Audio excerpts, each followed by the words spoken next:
सिर्फ आपको यह बताना है कि कुछ अर्सा पहले मैंने एक तकरीर की थी इस्लामाबाद में, जिससे पहले मुझे बहुत धमकियां दी गई थी और उस तकरीर के बाद मुझे नौकरी से निकलवा भी दिया गया बाकायदा कि अब इसको नौकरी से फारग ही कर दें।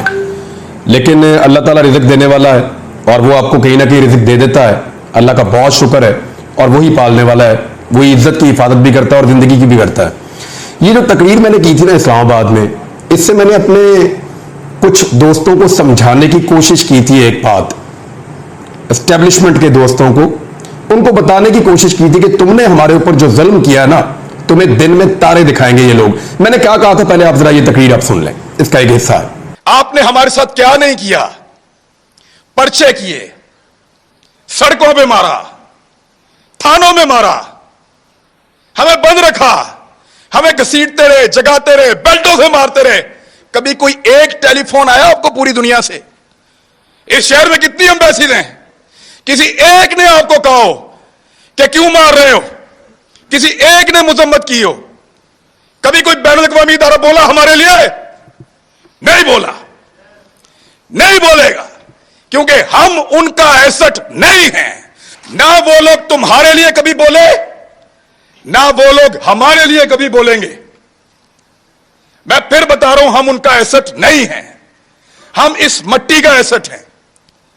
लगाओ उनके किसी आदमी को हाथ, ऐसे उंगली लगाओगे अलार्म बजेंगे, उंगली लगाओगे चीखों की आवाजें आएंगी, उंगली लगाओगे बैनुल-अक़वामी इदारे और बैनुल-अक़वामी सतह के ऊपर आवाजें उठेंगी, क्योंकि वो उनके एसेट हैं, वो उनका असासा है, वो उनसे काम लेते हैं। आज वो आपकी आंखों का तारा बन रहे हैं ना। आपको दिन में तारे ना इन्होंने दिखाए तो मुझे कहिएगा, यही लोग आपको दिन में तारे दिखाएंगे, फिर आपको हम याद आएंगे। और याद रखना, ऐसे ही डट के खड़े होंगे जैसे आज खड़े हैं, आपके सामने भी चट्टान की तरह। तो नाज़रीन, आपने सुना जिनके बारे में कह रहा था ना कि वो दिन में तारे दिखाएंगे, उन्होंने आज दिन में तारे दिखाए हैं। कल आसमा जहांगीर साहिबा के हवाले से जो एक कॉन्फ्रेंस हुई लाहौर में, उसमें मुझे भी दावत दी गई थी और मुझे वहां पे खिताब करना था। और मैंने अपने साथियों से कहा कि मैं वहां खिताब करने के लिए अकेला नहीं जाऊंगा, मेरे साथ बहुत सारे लोगों को जाना होगा, क्योंकि बहुत सारे लोगों ने मेरे से रब्ता किया कि आप अकेले वहां ना जाएं, सिचुएशन बहुत अजीब हो जाएगी।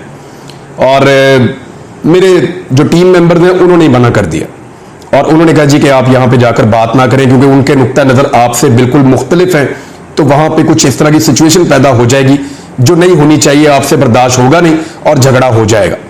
तो मैं वहां पे नहीं गया। मेरी टीम ने इसको, मुझे दावतनामा आया था, उन्होंने बताया था, बाद में उन्होंने मुझे मना कर दिया और मैं वहां पे नहीं गया। लेकिन जो तारे दिखाने वाली बात थी, जो मैंने 2 माह पहले कही थी, वो इतनी जल्दी सच साबित हो जाएगी मैं खुद भी नहीं सोच सकता था। वो तमाम लोग जो आंखों के तारे बने हुए थे, और मैं किसको मुखातिब कर रहा था? मैं एक्चुअली जब ये बात कर रहा था तो मैं अपने एस्टेब्लिशमेंट के लोगों से बात कर रहा था। मैं बात कर रहा था अफवाज पाकिस्तान के उन लोगों से या इदारे के उस हिस्से से जिन्होंने मुझे गिरफ्तार करवाया, मुझे मार पड़वाई। और मैं ये क्लियरली आपको कह रहा हूं, पुलिस का इसमें क्या लेना देना था? ये 2 एरिया से इंपोर्टेड हुकूमत के लोग मुझे मारना चाहते थे, गिरफ्तार करना चाहते थे, पर्चे देना चाहते थे, वो अपना काम कर रहे थे। लेकिन हर पुलिस स्टेशन के अंदर मुझे न्यूट्रल्स मिलते थे और वो बाकायदा पुलिस स्टेशन के अंदर मेरे ऊपर ड्यूटी पे मौजूद रहते थे और बाद औक़ात मुझे इशारा करके भी बताते थे कि हमारी मजबूरी है, हम वहां पे ड्यूटी कर रहे हैं। बहरहाल जब मेरे ऊपर जितना जो सारा कुछ मेरे साथ गुजरा है वो मैं जानता हूं किसने किया है और मुझे धमकाया किसने है, अब मेरे खिलाफ सारी एक्टिविटीज किसने की है, एक एक चीज मुझे पता है। तो मैं उन्होंने ही शिकवा कर रहा था कि ये आपका एसेट नहीं है, ये लोग उनके आदमी को उंगली लगाओगे तो तुम्हें दिन में तारे दिखाएंगे।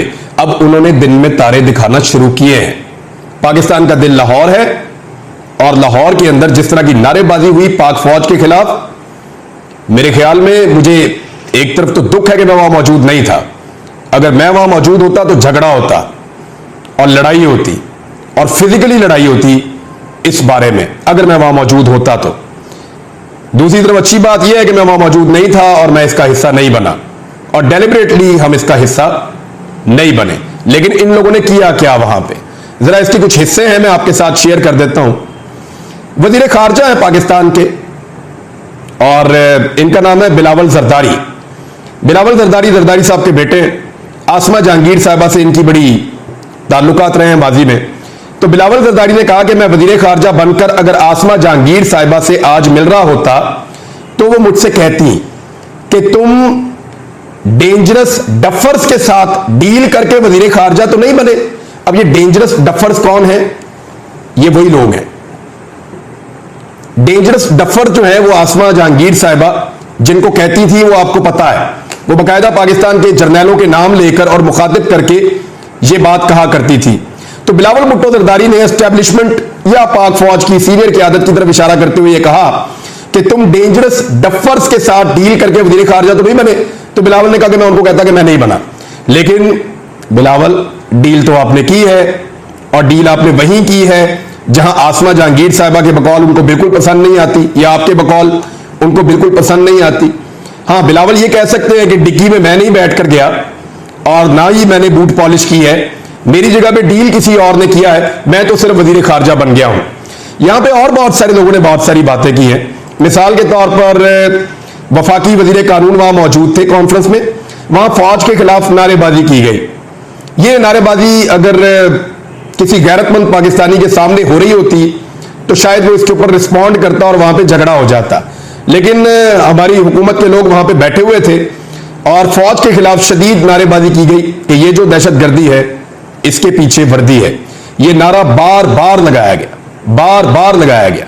बिलावल भुट्टो जरदारी से बार बार यह मुतालबा किया गया कि तुम उसको छोड़ो, अली वजीर को। अली वजीर के ऊपर याद रखिएगा जो मुकदमा है वो सिंध के अंदर है, सिंध की हुकूमत ने काटा हुआ है और सिंध के मुकदमे के अंदर वो गिरफ्तार है अली वजीर, और बड़े लंबे अरसे से गिरफ्तार है। तो बिलावल भुट्टो जरदारी ने जब बार बार बिलावल भुट्टो जरदारी को यह कहा गया कि अली वजीर को रिहा करो, तो मुल्क का वजीर खारजा बिलावल भुट्टो जरदारी मशवरा देता है नारे लगाने वालों को कि वहां जाकर एहतजाज करो जो उसे रिहा कर सकते हैं। यानी वहां चले जाओ ना जो उसको रिहा कर सकते हैं अली वजीर को। भाई पकड़ा तुम्हारी पुलिस ने, पर्चा तुम्हारी पुलिस ने दिया हुआ है, हुकूमत तुम्हारी है सिंध के अंदर, या तो उसको ओन करो या फिर उसकी रिहाई का मुतालबा करो। दोनों चीजें नहीं कर रहे। फिर सोने पे सुहागा जो है वो मंजूर पश्तीन ने वहां पर तकरीर की, वो तकरीर भी बड़ी जबरदस्त थी, और फौज के खिलाफ लगातार ये जो दहशतगर्दी है इसके पीछे वर्दी है ये वाला नारा लगाया जाता रहा। वफाकी वज़रा बैठे हुए हैं, इंपोर्टेड हुकूमत का पूरा सेटअप वहां पे बैठा हुआ है और पाकिस्तान की फौज के खिलाफ शदीद नारेबाजी हो रही है।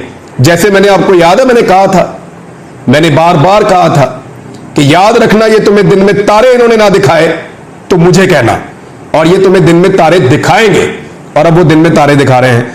मिसाल के तौर पे मंजूर पश्तीन ने क्या कहा, जरा ये चंद जुमले आप जरा मंजूर पश्तीन के भी समाअत फरमा लीजिए कि रिजीम चेंज ऑपरेशन के बारे में किस तरह राजी किया गया था। मंजूर पश्तीन की बात सुने। हमें बताया जाता है, हमें बताया जाता है कि अगर फलाने की हुकूमत आ गई तो आप लोगों के मसाइल हल हो जाएंगे। फिर आखिर में कहते थे इसको हटाते, फलाने की हुकूमत आ जाएगी तो आपके मसाइल हल होंगे। सब आ गए, सब चले गए, हमारे मसाइल वही है। अब अली वजीर जो है वो भी गिरफ्तार है, और मंजूर पश्तीन साहब की बात आपने सुनी कि हमें बताया जाता है कि इसको हटा दो, यानी इमरान खान को, आपके मसाइल हल हो जाएंगे। तो हमने हटा दिया। यानी पीटीएम के जो वोट्स हैं, पीटीएम एक पाकिस्तान के अंदर रजिस्टर्ड पार्टी है, हमारे भाई हैं और इसी मुल्क के अंदर वो रहते हैं, हमारे लिए बड़े काबिल एहतराम हैं। उनके भी बड़े जायज़ मुतालबात हैं, कुछ मुतालबात उनके बड़े जायज़ हैं, कुछ मुतालबात के ऊपर आप एतराज़ कर सकते हैं। बात चीज़ें पाक फौज ने इनके बारे में बताई थी। पाक फौज का ये कहना था कि ये इंडिया से फंडिंग लेते हैं, ये अफगानिस्तान से फंडिंग लेते हैं। पाक फौज ने इनको रॉ का एजेंट करार दिया था, लेकिन पाक फौज ये साबित करने में आज तक नाकाम रही है, या पाक फौज ने अभी तक अपने अमल से कभी ये साबित नहीं किया कि वाकई में ये रॉ के एजेंट हैं। तो ऐसा लगता है कि क्योंकि इनके वोट लिए गए हैं रिजीम चेंज ऑपरेशन में, तो ऐसा लगता है कि पीटीएम के ऊपर जितने इल्जामात लगाए गए शायद वो सारे गलत होंगे या उनको साबित नहीं कर सकती होगी पाक फौज, और इसीलिए फिर उस तरफ जो है वो झुकाव हमने देखा। लेकिन हमने ये देखा कि पीटीएम के मुतालबात आज भी चल रहे हैं। उन्होंने कहा कि हमें धोखा दिया गया और हमें कहा गया कि इसको तब्दील कर दे, और जब हमने तब्दील कर दिया तो उसके बाद हमारे मसाइल उसके बावजूद वहीं पे खड़े हैं। यानी इनका एक एमएनए जो है वो अभी भी गिरफ्तार है, अली वजीर, जिसकी रिहाई के लिए ये बार बार मुतालबात कर रहे थे। तो ये पीटीएम है, उनकी नारेबाजी है, और ये नारेबाजी इंतहाई अफसोसनाक है, इंतहाई अफसोसनाक है। लाहौर शहर के अंदर इस तरह की नारेबाजी हो रही है, इसको सुनकर मुझे वाकई दुख हुआ है। लेकिन मुनाफकत जो सबसे ज्यादा की है वो बिलावल जरदारी ने की है। यानी बिलावल की लाहौर में होने वाली अगर आप तकरीर देखें, इंसानी हकूक की बातें कर रहा है बिलावल, आजादी इजहार राय की बातें कर रहा है, और बातें कर रहा है आसमा जहांगीर की जो है वो एक कॉन्फ्रेंस के अंदर। और आजादी इजहार राय का हाल ये कर दिया है कि कराची के अंदर एक सहाफी को दिन दहाड़े मार दिया जाता है, और उस एमएनए को और एमपीए को दोनों को प्रोटेक्ट कौन करता है? बिलावल जरदारी और आसिफ जरदारी। बाहर से उसको लेकर कौन आता है? बिलावल जरदारी और आसिफ जरदारी। उसका भाई जो एमपीए है उसको जेल से निकालकर अस्पताल में कौन छुपाता है? सिंध की हुकूमत। तो ये तो मुनाफकत है। सिंध में कई सहाफियों का कत्ल किया गया, कई सहाफियों को मारा गया। जो मेरे ऊपर मुकदमा सबसे पहले काटे गए वो सिंध के अंदर काटे गए, कई सहाफियों के ऊपर सिंध में मुकदमा दर्ज किए गए, बिलावल ने आज तक कुछ नहीं किया। वो यहां पे, ये तो मुनाफकत नहीं है तो और क्या है कि वही शख्स जिसने हम सबके ऊपर मुकदमा कटवाए, वो शख्स अब वहां बैठ के आजादी इजहार राय की बात कर रहा है। हम लोगों की गिरफ्तारियों के ऊपर इसके मुंह से एक लफ्ज नहीं निकला, तशद्दुद के ऊपर इसके मुंह से एक लफ्ज नहीं निकला। सेनेटर जो है उसको नंगा किया गया, 74 साल उसकी उम्र है, उसके ऊपर इसके मुंह से एक लफ्ज नहीं निकला। और यहां पे भाषण देने के लिए आ गए हैं आजादी इजहार राय के ऊपर और मीडिया की आजादी के ऊपर। तो इससे बड़ी मुनाफकत और कोई हो नहीं सकती। शहबाज गिल ने एक स्टेटमेंट दिया इसके ऊपर। उसने कहा कि लाहौर में आज जो कुछ हो रहा है इस पर शदीद तकलीफ हो रही है, लेकिन इस बार चुप ही रहेंगे। वैसे मैं जाती तौर पे, मुझे भी बड़े शिकवे हो सकते हैं इन इदारों से जिन्होंने मुझे ना सिर्फ गिरफ्तार करवाया, मेरे पे टॉर्चर किया, मेरी जिंदगी को अजाब बना दिया, मेरे फैमिली को हरासा किया, मेरे वालिद को, मेरी वालदा को, मेरे बच्चों को, सबको हरासा किया, मेरे भाइयों की जिंदगी को अजाब बना दिया, हमारा फैमिली का बिजनेस तक तबाह कर दिया, हमारे अकाउंट्स तक सील करवा दिए। ये जितना जुल्म कर सकते थे उस लेवल तक जाकर मैंने तो कभी आज तक बताया ही नहीं कि क्या कुछ किया। लेकिन जिस तरह की धमकियां दी, जिस तरह की गालियां दी, जो कुछ किया, जिस तरह टॉर्चर किया, ज़हनी तौर पे बेशुमार टॉर्चर किया। अभी चंद दिन पहले मेरे घर के पीछे बैक साइड पे इन्होंने तमाशा लगाया, लेकिन उसके बावजूद मेरा यह मानना है कि यह दहशतगर्द नहीं है। जब आप वर्दी के ऊपर इल्जाम लगाते हैं, यानी मुझे पीटीएम के बहुत सारे नुक्तों के ऊपर इत्तफाक है कि उनके सीरियस मसाइल हैं जो हल होने चाहिए, बलूचिस्तान के लोगों के सीरियस मसाइल हैं जो हल होने चाहिए, लेकिन ये जो दहशतगर्दी है, इसके पीछे वर्दी है, ये बात गलत है। मैं और मेरी फैमिली भी दहशतजदा हुई है, लेकिन हम इस नारे की हिमायत नहीं कर सकते। हम कैसे इस नारे की हिमायत करेंगे? ये वर्दी रोजाना खून भी तो दे रही है, ये वर्दी रोजाना कुर्बानियां भी तो दे रही है, ये रोजाना अपनी मैयतें उठाकर भी तो वापस आ रहे हैं। कल रात को एक और फौजी शहीद हुआ है अफगानिस्तान में बॉर्डर पार होने वाली फायरिंग के बाद। बहुत अफसोसनाक बात है, लेकिन बहुत सारे ऐसे वॉलंटियर्स, बहुत सारे ऐसे लोग जो मुफ्त में 5th जनरेशन वॉर को लड़ते थे, वो लोग जो इसको जहाज समझकर सामने आते थे, वो कीबोर्ड वॉरियर्स जो सामने आकर डट जाते थे और इस तरह की हर कॉन्फ्रेंस के बाद मुंह तोड़ जवाब देते थे, वो सारे कहां गए? किसी को नंगा किया हुआ है, किसी को जूते मारे हुए हैं, किसी को बेल्टें मारी हुई है, किसी को जलील किया हुआ है, किसी को घर से उठाया हुआ है, किसी को थ्रेट किया हुआ है, किसी को जो आंसू गैस फेंकी हुई है, किसी के घर में दीवार फलांग के आए हुए हैं। जब इतना सारा जुल्म आप लोगों के साथ करेंगे तो वो फिर आपके लिए क्यों लड़ेंगे? ये सवाल आपको सोचना चाहिए। मैं पहले दिन से ये कह रहा हूं कि इस सारे का नुकसान पाकिस्तान को और पाकिस्तान की एस्टेब्लिशमेंट को यह होगा कि जो लोग उनसे आंखें बंद करके प्यार करते थे या उनके सामने एक दीवार बन के खड़े हो जाते थे, वो लोग क्या अब दीवार बनकर खड़े हुए हैं? इस मर्तबा तो मुझे ऐसा दिखाई नहीं दिया। इस मर्तबा तो बल्कि लोग ताने देते हुए नजर आए कि उतारो इनके कपड़े, इनको भी गिरफ्तार करो, इन सहाफियों को या इन वजीरों को या इन लोगों को क्यों नहीं पकड़ते? सवाल पूछ रहे हैं लोग। वो इसलिए पूछ रहे हैं कि आपने जो किया है, जो बोया है, उसको काटना पड़ता है। नफरत की जो आग लगाई है उसके अंदर खुद भी जलना पड़ता है। अब करो ना गिरफ्तार इन सारों को, क्यों नहीं पकड़ते इन सारों को? उतारो इनके भी कपड़े, करो इनके ऊपर टॉर्चर, लग पता जाएगा आपको। मैंने कहा था ना